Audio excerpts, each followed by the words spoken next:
Família na Real está de volta, hoje falando sobre os meios consensuais de resoluções de conflitos e suas aplicações práticas. Aqui comigo, o advogado especialista em mediação, Dr. Rogério Almeida, que também é terapeuta holístico, com abordagem em constelações familiares e terapia do trauma. Vamos continuar nosso bate-papo aqui, doutor Rogério. Agora nós vamos entender melhor sobre um assunto que nem todas as pessoas conhecem. Pode ter ouvido falar, constelação familiar. Hoje nós temos muito acesso à informação na internet, nas redes sociais, na própria justiça, mas eu queria que você explicasse para a gente o que são as constelações familiares, como é que elas podem ser aplicadas aí para resolver os conflitos, especialmente no direito das famílias. Constelações familiares, desde que eu tive o primeiro contato em 2017, eu me conectei. Diria assim, diria assim, uma conexão, um amor à primeira vista, né? Sim. E eu fiquei curioso, como é que você tem um conflito familiar e você, com outras pessoas que não conhecem a família, representam aquele ente familiar e o problema é resolvido. E aí eu fui estudar, né? E aí justamente entra nessa dimensão emocional. As constelações são uma abordagem terapêutica, filosófica e voltada para a observação do conflito, do que acontece, da posição das pessoas para perceber o que é que está acontecendo, qual é a dinâmica inconsciente que está acontecendo. Isso é uma dimensão espiritual e emocional. Nossa psique, ela é ligada à nossa dimensão, eu diria assim, espiritual, a nossa alma, né? As pessoas que não acreditam nessa dimensão espiritual podem dizer que é uma energia universal. Nós estamos conectados a uma energia. E ela tem muito a ver com a questão das gerações das famílias, não é isso? A constelação? Tudo a ver. Exato. Essa árvorezinha que está ali, ela representa o quê? A ancestralidade. O que se sabe hoje é que o ser humano ele se diferencia das outras pessoas porque ele tem capacidade de contar histórias. Então, nossos bisavós contaram histórias e essas histórias passaram para os filhos, para os netos, para os bisnetos e estão acontecendo até hoje. E nós temos padrões que são passados de geração a geração. Padrões comportamentais, forma de pensar, crenças. Sim. E a gente estudando, a gente percebe. Num bate-papo a gente vai percebendo tudo isso. E as constelações, ela é um método onde você vai visualizar através do ancoramento de uma pessoa. Por exemplo, se eu tenho uma pessoa tem um conflito com o pai. Então eu coloco o representante para ela e para o pai. Ela está aqui sentada ao meu lado. Quando ela olha para os dois, aquela história inconsciente, aquela emoção inconsciente começa a vir à tona. E aí começa a se esclarecer o pano de fundo, o que é que realmente está causando esses problemas. E Bert Helling, quando ele percebeu que há um campo onde essas informações, histórias, emoções estão guardadas, ele encontrou uma forma de acessar, que foi através das representações, pessoas, bonecos, e poder ter essas informações. É lógico que ele foi buscar outras áreas do conhecimento, hipnose, grito primal, terapia familiar, lá dos anos 50, que se começou a perceber que o psiquiatra tinha um paciente psiquiátrico, estava aos seus cuidados, ele dava alta, você está melhor, volte para casa. Quando chegava em casa, tudo voltava a ser o que era antes, problemas emocionais de novo. Então ele percebeu que o sistema familiar que tem um problema. E aí começou a mudar a psiquiatria, a psicologia, começou a tirar o olhar somente da persona para o ambiente familiar e para a convivência familiar. E nós trabalhando com constelações justamente isso. a convivência familiar. E aplicado aos processos, como é que tem sido feito isso, doutor Rogério? É a mesma coisa, porque essas pessoas, quando vêm com um conflito familiar, ela vem com toda essa história. Sim. Nós temos uma ideia, um senso comum, de que, por exemplo, um homem e uma mulher se casam e as famílias deles ficaram para trás. Não. Por quê? Porque ela vem com toda a história familiar. Toda a carga a gente vê. Toda a carga.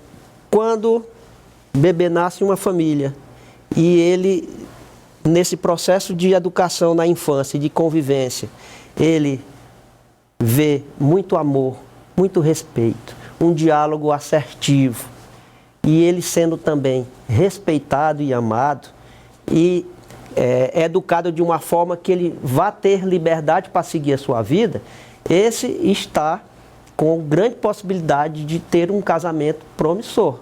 E tem vários casos, né, doutor Rogério? Na hora que tem a parte da teoria da constelação, que eu acho incrível, e tem aquela parte realmente prática, onde o senhor colocou aí que as pessoas ficam representando e acontece tudo ali, né? Essas pessoas que representam, o senhor fala alguma coisa para elas, o senhor conta a história para elas ali, fale melhor de como acontece ali a constelação, para as pessoas entenderem. Vamos lá. A Maria senta aqui ao meu lado para trabalhar uma questão de divórcio. Certo. Né? Então, eu coloco o representante para uma pessoa que está lá na sala, que não a conhece. Sim. Ninguém a conhece, ninguém sabe a história dela. Ela, eticamente, ela autoriza a outra pessoa a representá-la. Essa pessoa vai lá representá-la. Outra pessoa vai representar o ex-marido, o ex-companheiro. Começam a vir as informações. Eu pergunto, o que é que você está sentindo? Eu estou sentindo medo. Quando eu não quero olhar para ele, eu estou sentindo medo. Aí eu vou checar com ela. É isso? É. Ou seja, ela começou a acessar um campo informacional onde o biólogo inglês Rupert Sheldrake conceituou de campos morfogenéticos. Então ele diz que são os campos morfogenéticos. Se você for para a física quântica, vão dizer que é o vácuo quântico que tem essa informação. Sim. Então várias áreas do conhecimento Sim. vão... Então eu vou checando e com ele. Ele não está nem aí. Não, ele não está nem aí. É assim, eu digo Então eu peço para ele sair e coloco aqui a mãe e o pai dela. Mas Rogério, se eles estão casados, são adultos, volta àquela história. Sim. Por que que ela cresceu e se juntou a ele? E por que que ele cresceu e foi atraído energeticamente por ela? Então eu volto à infância deles para ver o que aconteceu. Entendeu? Desde a época da mãe, da avó, da bisavó, muitas vezes os padrões se repetem e tem muitas histórias ali envolvidas. E, uma história dessas é que o rapaz queria ver a questão da guarda, né? Sim. É muito interessante. Muito. Ele não tinha acesso ao filho. E o que é que aconteceu? Que o bisavô dele era de outro país, teve uma relação casual com a bisavó, foi embora sem saber que ela estava grávida. Mas ela engravidou e ela disse para todos, ele foi ingrato porque ele me deixou.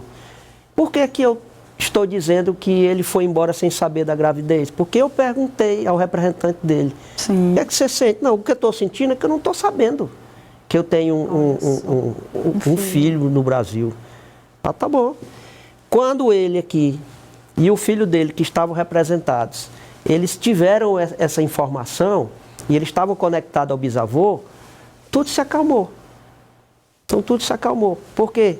E aí existe o perdão, né, o entendimento, a gente vê... Eu pedi ao representante do bisavô para olhar para a bisavó e dizer assim, eu sinto muito, eu não sabia. Aí ela se emocionou. Sim. Repito, não conhecia a pessoa, não conhecia a história, são bisavós, coisa de 100 anos atrás. Sim. E aí o filho dele se emocionou, se acalmou e a mãe do filho dele estava conectada a essa. É como se ela fosse uma pessoa que dissesse, opa, vamos congelar aqui tudo, enquanto vocês olham para o passado e resolvem suas questões do passado. Então ele acalmou o coração dele a partir daí. Então ele pôde voltar a dialogar, pôde voltar a conversar, tudo porque ele percebeu, ele visualizou o que é que realmente estava acontecendo. A gente, no senso comum, a gente acha que é o outro, não, a culpa é dela, a culpa é dele, mas quando a gente vai para a dinâmica inconsciente das pessoas, a gente vê que as causas são outras. Sim. E em relação à justiça em si, Rogério, esse método ele já existe no Brasil, ele é aplicado, o doutor Sami foi um dos que trouxe, que foi o primeiro, não é isso, a aplicar na Bahia, nas causas e nos processos. Como é que está isso aqui no Piauí? Existe já essas sessões de constelação onde suspendem-se os processos, tenta-se constelação? Eu lembro que teve uma época que sim, mas não sei como está agora. Como é que está agora? É uma prática que é admitida legalmente, fora a terapia, claro, eu sei que é uma abordagem terapêutica, mas no processo, como é que está isso? Bem, as constelações familiares, elas são recepcionadas pelo direito como meio consensual de resolução de conflitos. Sim. Alguns tribunais adotam o uso das constelações familiares. Hoje eles regulamentaram como deve ser utilizado e em que circunstâncias será utilizado.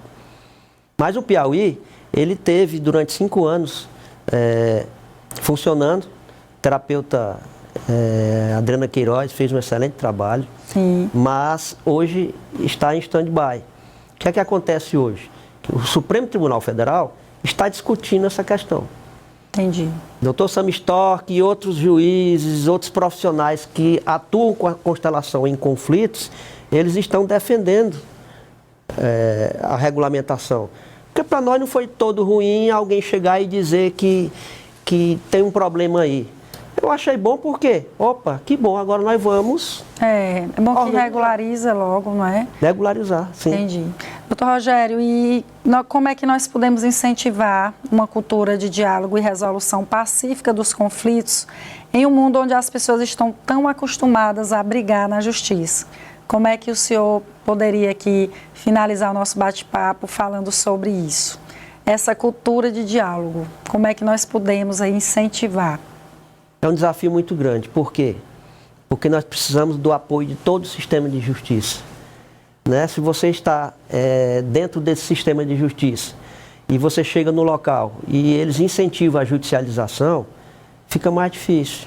Hoje eu percebo que o movimento da mediação, ele está forte ainda, mas ele já está assim um pouco, eu diria assim, perdendo aquele ímpeto que era do começo. A justiça restaurativa também, ela precisa de mais apoio. E as constelações familiares, eu creio que quando o Supremo ele regulamentar, aliás o CNJ ele regulamentar essa situação, a gente vai ter mais força. Qual é a grande questão da sociedade hoje, Rosa? É que nós fomos treinados e educados na nossa infância a cultura da vítima e a cultura do julgamento. Ou você é vítima numa situação, ou você é algoz numa situação.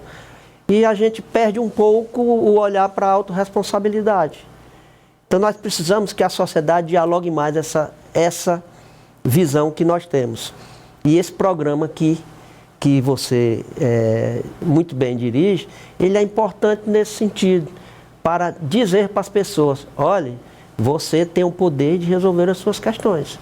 Se você quiser entregar para a justiça resolver, muito bem, agora você vai ter que esperar o ritmo da justiça, porque a justiça ela é racional. Ela não vai esperar que as pessoas se resolvam. Se as pessoas não se resolverem, a justiça vai deixar lá. Pela própria estrutura, não é questão de demandas, quantidade de processos, estruturas humanas.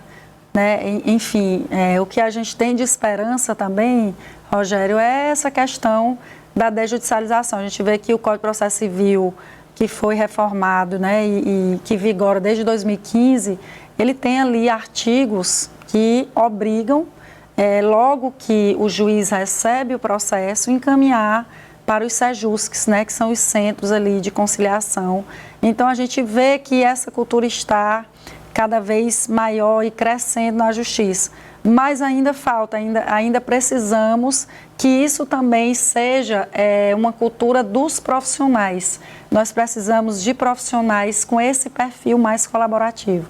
que a gente vê que tem situações que, por vezes, eu que atuo como defensora pública, que advogados fazem questão de litigar ali na audiência, que a gente vê, percebe que existe uma possibilidade de acordo, de conversa, e nada melhor do que as próprias partes construir esse diálogo e a solução de seus problemas, porque é elas que conhecem suas dores, seus sofrimentos e seus problemas, não é isso? Falta muito a autorresponsabilidade das pessoas e falta incentivo do sistema de justiça para que essas pessoas elas possam utilizar esses canais de negociação. Eu incentivo a todos os meus clientes a participarem das sessões de mediações, participarem de justiça restaurativa. Eu convido a eles a irem às aulas, às sessões em grupo e online de constelações familiares que eu participo, para eles assistirem.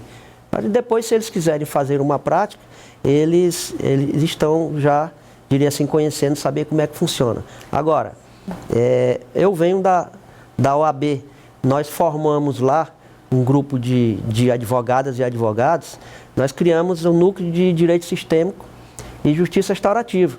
A Ana Betina esteve aqui, ela é uma das que participou. E a atual presidente, Luana Cecília, desejo boa sorte para ela, ela está agora segurando esse bastão para que a OAB possa levar para a sociedade essa boa nova dos meios consensuais de resolução de conflito com a justiça restaurativa e direito sistêmico. Doutor Rogério, eu queria agradecer imensamente aqui, mais uma vez, a sua presença, a sua colaboração, a sua partilha de temas tão importantes. O Nosso Família, ele tem essa finalidade, que é uma finalidade de cidadania, de trazer informações relevantes na área jurídica, especialmente na área de direito das famílias, né, e sucessões, que a gente sempre está aqui. Seja muito bem-vindo, que seja o primeiro de outros encontros nossos aqui. Te agradeço. Eu agradeço a oportunidade de poder estar passando para a família piauiense a importância desses meios de consensuais de resolução de conflitos. Muito obrigado pela oportunidade. Também agradeço a você pela companhia até agora, muito obrigado, e aproveito para deixar uma reflexão. Os meios consensuais de resolução de conflitos são uma revolução no direito das famílias, trazendo mais humanidade e equilíbrio para disputas que de outra forma poderiam se arrastar por anos no judiciário, como vimos nos casos práticos. Mediação, justiça restaurativa e constelações familiares são caminhos reais e eficazes para buscar soluções que respeitam as relações e preservam o bem-estar das famílias, além de evitar processos longos e desgastantes. Essas ferramentas ajudam a fortalecer a comunicação, reduzir traumas emocionais e, acima de tudo, focar no que realmente importa: o futuro das relações familiares e especialmente das crianças envolvidas. Que possamos cada vez mais valorizar o diálogo e buscar soluções que tragam paz e equilíbrio para nossas famílias. Lembre-se, no coração de cada família existe uma história a ser contada. Cuide bem das suas relações.